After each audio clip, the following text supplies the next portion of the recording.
Salam damai dan sejahtera bagi kita semua. Berikut adalah cuplikan dari wawancara Raymond Arroyo dari EWTN dengan Kardinal Gerhard Müller. Reports containing feedback from dioceses around the world are making their way to Rome.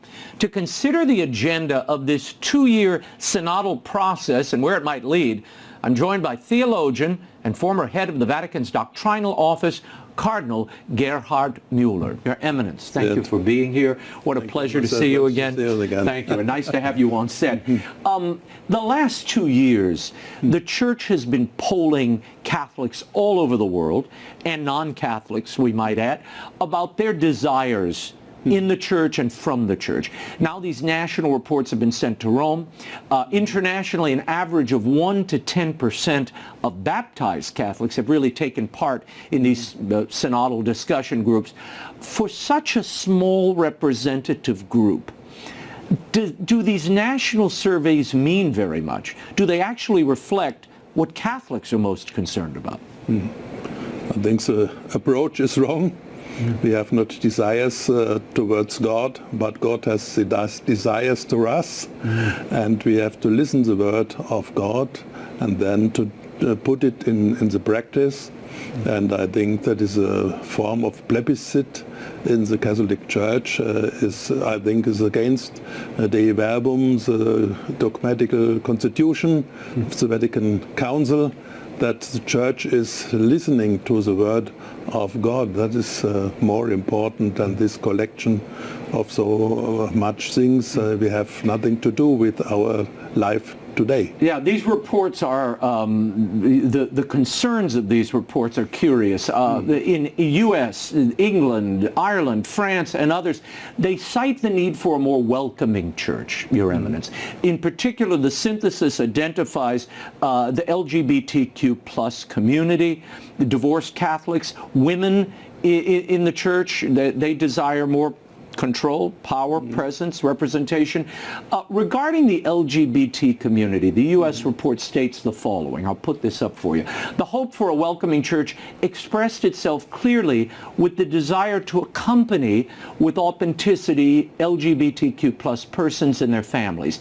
In order to be a more welcoming Church, there's a deep need for ongoing discernment of the whole Church on how to best accompany our LGBTQ plus brothers and sisters. What do you make of this focus on the LGBTQ plus community, and how do you see the evolving synod taking up those concerns? I think this ideology behind was to instrumentalize Catholic Church and the faith for promoting their own ideas, but in reality everybody is welcome in the Church, but first he must repent his sins and to change his life according to the commandments of God, and that is the best for us human beings, to follow the way of Jesus Christ and to change our life according to these commandments and to the gospel of Jesus Christ. These national synthesis, these reports, they all seem to tend in a direction of stronger leadership and more presence in decision-making for women. The Australians specifically request an ongoing discussion about the ordination of women and deacons. Now, hasn't this question of female ordination been settled by the last several pontificates, including Pope Francis? The approach is wrong. In the Church we have nothing to do with political power and the self-representation, but we have to follow the will of God and to be responsible for the salvation of all the mankind, and we have to cooperate with the will of God. We have the mission of Jesus Christ to lead everybody to the salvation in Jesus Christ. He's the only Redeemer, and we have not a self-creation, a self-redemption. And then I think that it's all manipulated of an ideology, and that has nothing to do with the gospel and the doctrine of the Catholic Church. As someone who has dedicated his life to protecting this doctrine and extending it, you were head of the Vatican's Congregation for the Doctrine of Faith.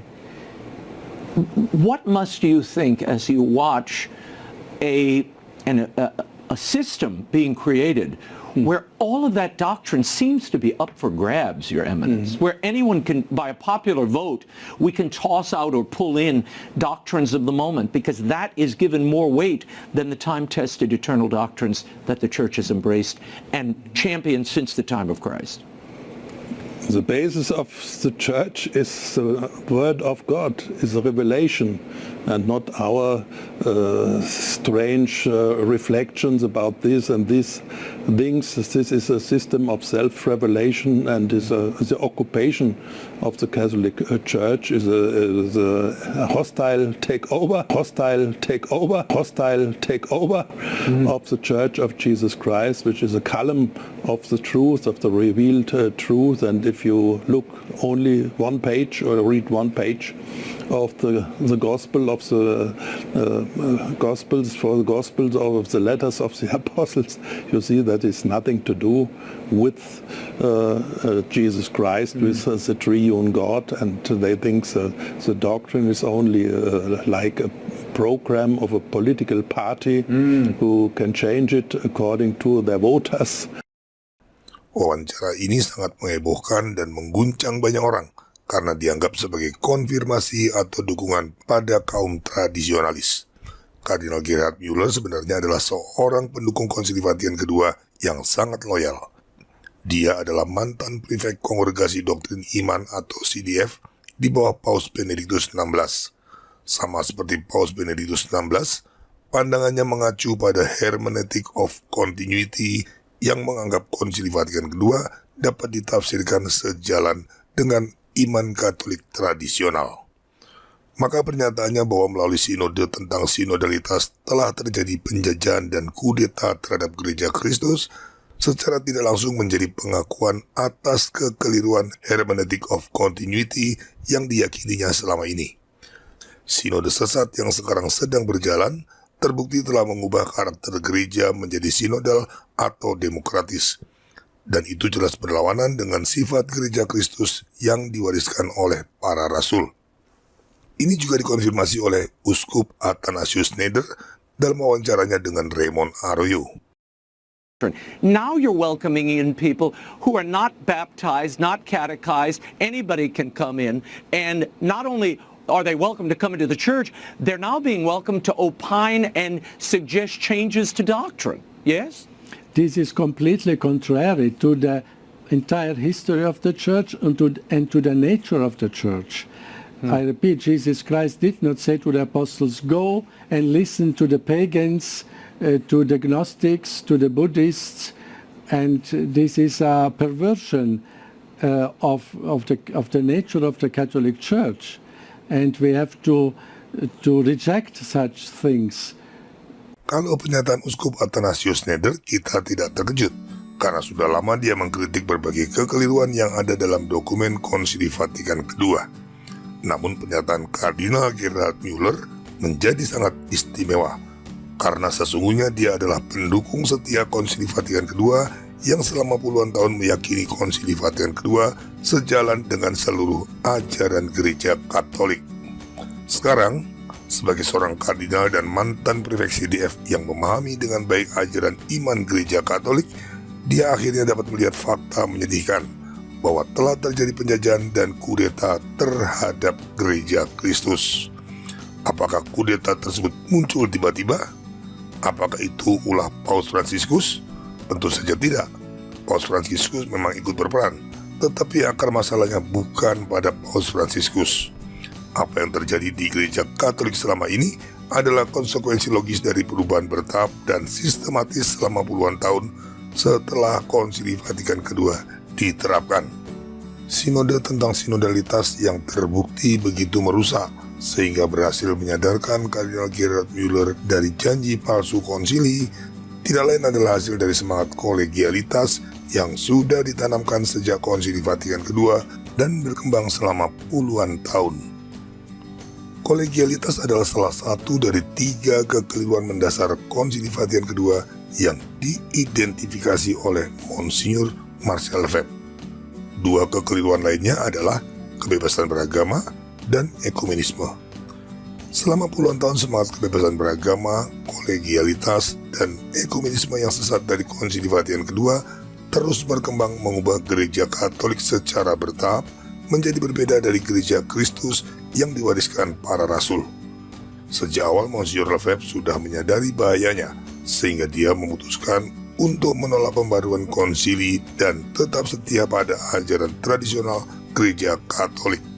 Dalam deklarasinya pada tahun 1974, Monsignor Lefebvre menyadari bahwa Konsili Vatikan kedua telah melahirkan gereja Katolik baru yang disebutnya bersifat neo-protestan dan neo-modernis.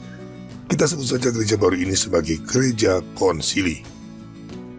Adanya gereja konsili yang baru dan berbeda dari gereja Kristus ini dikonfirmasi oleh penggunaan liturgi misa yang baru, yaitu Misa Novus Ordo yang dimaksudkan sebagai pengganti Misa Tridentin. Jika Misa Tridentin adalah liturgi misa yang merupakan perkembangan organik dari misa di zaman para rasul, Misa Novus Ordo adalah hasil inovasi baru setelah Konsili Vatikan kedua yang mengakomodasi teologi dan liturgi bidat demi agenda ekumenisme Konsili Vatikan kedua. Dengan kata lain, Misa Novus Ordo adalah misa blasteran yang tidak pernah dikenal gereja Katolik sebelumnya. Itu sebabnya dengan jujur mereka menyebut liturgi misa tersebut sebagai Novus Ordo Missae, liturgi misa untuk tatanan atau sistem gereja yang baru. Paus Benedictus XVI yang meyakini prinsip hermeneutic of continuity melalui motu proprio Summorum Pontificum mencoba menghidupkan kembali Misa Tridentin untuk berdampingan bersama Misa Novus Ordo sebagai dua bentuk misa dari ritus yang sama. Misa Novus Ordo disebutnya sebagai Misa Forma Ordinaria dan Misa Tridentin disebut sebagai Misa Forma Extraordinaria. Namun eksperimen ini gagal. Misa Tridentin terbukti tidak cocok dengan eklesiologi gereja konsili. Ini diakui oleh Paus Fransiskus yang mengatakan penggunaan Misa Tridentin telah menimbulkan penolakan terhadap pembaruan misa dan juga penolakan terhadap Konsili Vatikan kedua. Akhirnya melalui motu proprio Traditionis Custodes, Paus Fransiskus kembali menekan dan menghambat pelaksanaan Misa Tridentin dengan maksud menjadikan Misa Novus Ordo sebagai satu-satunya liturgi misa dalam gereja Katolik Ritus Roma.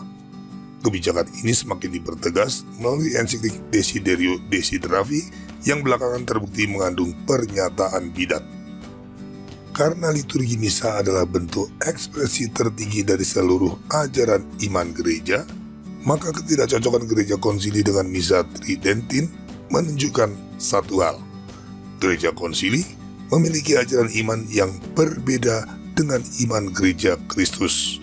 Dengan kata lain, gereja konsili bukanlah gereja Kristus. Perbedaan gereja konsili dari gereja Kristus juga dikonfirmasi oleh hilangnya semangat penginjilan sebagaimana yang diberitakan Tuhan dalam amanat agungnya. Hilangnya semangat penginjilan itu bisa ditarik akarnya pada semangat kebebasan beragama dan ekumenisme yang diajarkan oleh Konsili Vatikan kedua, yang secara implisit mengakui kebenaran dan jalan keselamatan di agama-agama lain.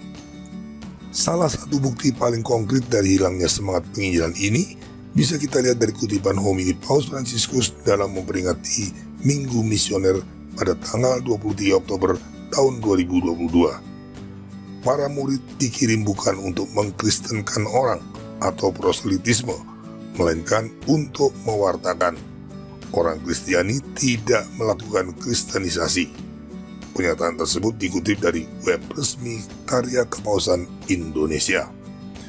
Ini jelas bertentangan dengan amanat agung Tuhan kita yang secara eksplisit meminta para murid untuk tidak hanya mewartakan Injil, tetapi juga membaptis.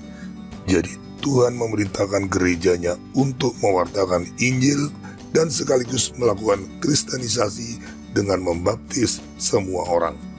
Maka gereja konsili yang hanya mewartakan Injil tanpa membaptis alias tanpa kristenisasi sudah pasti bukanlah gereja Kristus. Paus Fransiskus pernah mengatakan bahwa proselitisme adalah dosa terbesar terhadap ekumenisme. Jadi alasan gereja konsili menolak untuk menjalankan amanat agung adalah demi ekumenisme. Dan ternyata itu juga alasan yang sama dari adanya Missa Novus Ordo. Maka dapat kita simpulkan, gereja konsili yang baru ini memiliki sebuah karakter utama, yaitu ekumenis. Karakter lainnya adalah inklusif, modernis, dan sinodal atau demokratis. Gereja semacam itu jelas berbeda dari gereja Kristus yang diwariskan oleh para rasul. Tetapi sekarang gereja konsili itulah yang mendominasi, menjajah, dan mengkudeta gereja Kristus seperti yang diakui oleh Kardinal Gerhard Müller. Apakah dengan demikian janji Tuhan yang menjamin gerejanya tidak terkalahkan menjadi batal? Sama sekali tidak. Berkat kegigihan Monsignor Lefebvre, upaya Konsili Vatikan II untuk mengubah seluruh gereja Katolik menjadi gereja konsili yang ekumenis tidak berhasil. Sesuai janji Tuhan, sehebat apapun upaya gereja konsili untuk menaklukkan gereja Kristus tidak akan pernah berhasil. Karena berkat pertolongan rahmat Tuhan, akan selalu ada orang-orang yang setia pada iman para rasul. Seperti yang tertulis pada surat Roma bab 11 ayat 2-5. Berkat pernyataan Kardinal Gerhard Müller yang aslinya adalah pendukung Konsili Vatikan II, seharusnya semua orang Katolik sadar bahwa di dalam gereja Katolik yang kita cintai ini sekarang memang ada dua gereja yang berbeda dan bahkan bertentangan satu sama lain. Yang satu adalah gereja konsili yang saat ini mayoritas dan menguasai nyaris seluruh hierarki, dan yang lainnya adalah gereja Kristus yang terdiri dari orang-orang Katolik baik klerus maupun awam yang tetap setia pada iman para rasul. Terbagi duanya gereja Katolik ini adalah pemenuhan dari nubuat kitab suci tentang kemurtatan yang terjadi pada mayoritas, seperti yang tertulis pada Injil Lukas bab 18 ayat 8 dan juga surat Tesalonika yang kedua bab 2 ayat 3, dan adanya minoritas sisa umat yang setia, seperti yang tertulis pada surat Roma bab 11 ayat 5. Itu juga pengendapan dari perumpamaan gandum dan lalang dalam satu ladang. Kalau ada orang yang mengaku sebagai Yesus Kristus tetapi dia bukanlah Yesus Kristus yang benar, kita menyebutnya sebagai antikristus. Begitu juga kalau ada orang mengaku sebagai paus tetapi dia bukan paus yang sah, kita menyebutnya sebagai anti-paus. Maka kalau ada gereja yang mengaku sebagai gereja Katolik tetapi sebenarnya bukan gereja Kristus, kita juga dapat menyebutnya sebagai gereja antikristus. Jadi, gereja konsili yang muncul secara diam-diam sejak Konsili Vatikan II dan memiliki iman yang berbeda dari iman para rasul, tidak lain adalah gereja antikristus.